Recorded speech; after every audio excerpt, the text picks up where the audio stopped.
Hey, Mark, tell us a little bit about some more artificial intelligence systems that are emerging out there. Well, we have, for the first time in history now, Watson, this artificial intelligent computer that's independent of the Internet, just has a 4-terabyte hard drive, actually beat Craig Jennings, one of the top contestants on Jeopardy! So here we have, this was just a few months ago, here we have Watson, this system that's not connected to the Internet. It'd be probably fairly easy to have a system that's connected to the Internet and get these questions. But it's also is a only 4-terabyte hard drive was able to beat the two best contestants on Jeopardy! And to beat them quite rapidly. And now this computer system, Watson, is being taught a bunch of medical information at a hospital, and is going to be turned into a doctor, Dr. Watson, now. And we have futurists like Ray Kurzweil, these credible people that have been warning that the singularity or the artificial intelligence systems are going to emerge. They're going to pass the Turing test. Kurzweil believes that won't happen for about another 15 years, but he says that around another 10 years that there's going to be some reports of people building systems that are supposedly past the Turing test. He doesn't think that there's going to actually be a complete passing of the test for another few years after that. But this is in 2030. He believes that the Turing test will be passed, that the computers will become artificially intelligent. And there's actually a lot of legislation around the world that is taking this seriously. There's been some proposed laws about how do we deal with this once this happens. And this is not just the paranoid fantasy of, I'm a big fan of the Terminator films. You know, I didn't just watch the Terminator too many times and thinking the machines are going to kind of take over. This is a very serious threat, and a lot of these people are worried that these machines are going to somehow see us as a threat, and that's something that we might have to. And they attack us. Yeah, they see us as evil, and what are we going to do when the computer becomes more intelligent than the human race combined? It's going to be very interesting. Well, aren't they developing a computer now, Mark, that will lie to us? It's going to have the reasoning to lie if it wants to. That's dangerous. Why would they make that? Yeah, there's several projects. The Blue Brain Project is a project, I believe, at MIT where they're trying to map the human mind and basically just create a synthetic brain.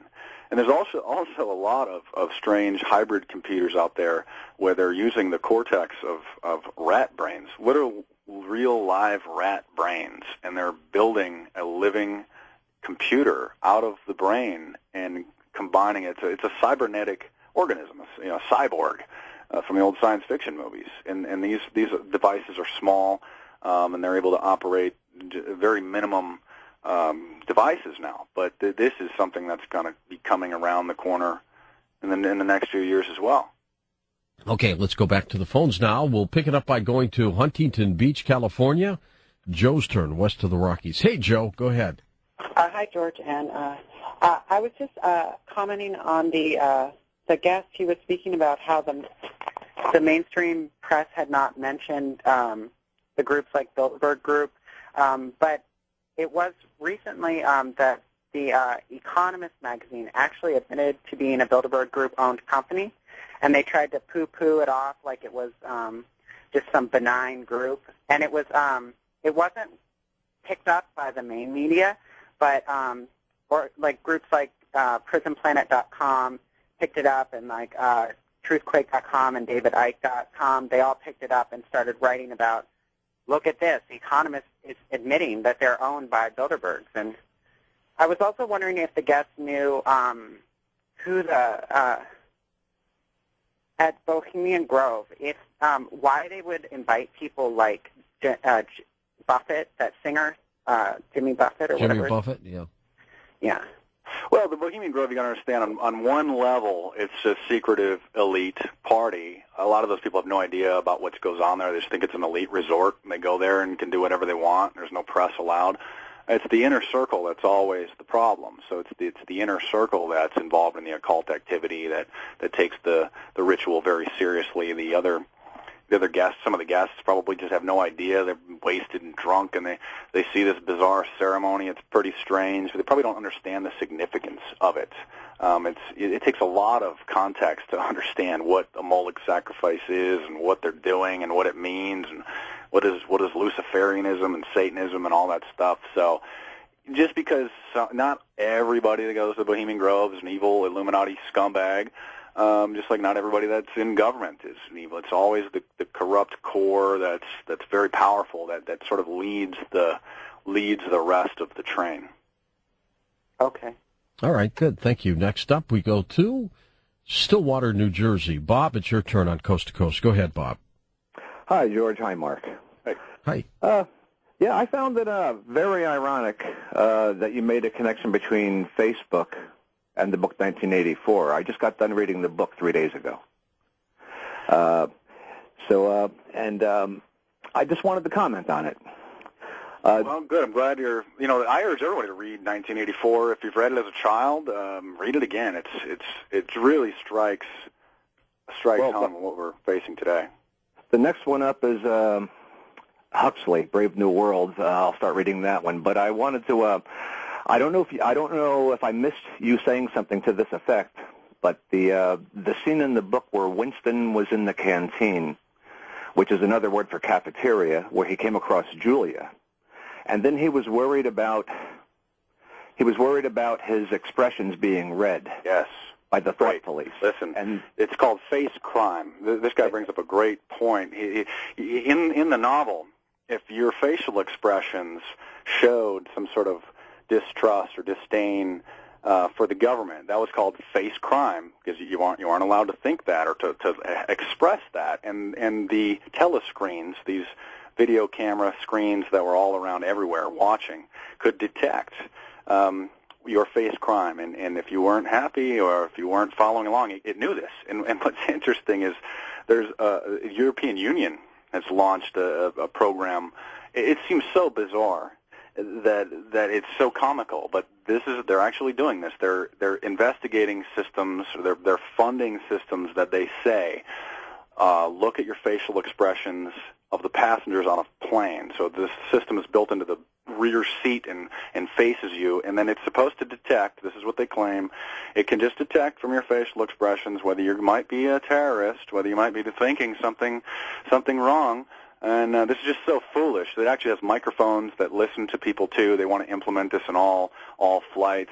It's just so absurd. It goes back to the fear-based system. A lot of this is just quackery. It's not even really stuff that works. It's just to keep everybody scared and in line and stop asking questions. Just do what you're told, because no terrorist is going to be on a plane and turn to the guy next to him and say, hey, so-and-so, 5 minutes, we're going to hijack this plane. It's just not going to happen. It's just absurd to think that.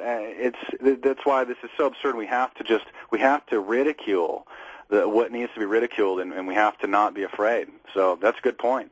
Face crime can't even be thinking. Can't show a facial expression of any sort of anything that's different from what the mainstream is pushing. Tell me about your thoughts about Oliver Stone's film surrounding the 9/11 attacks in his film.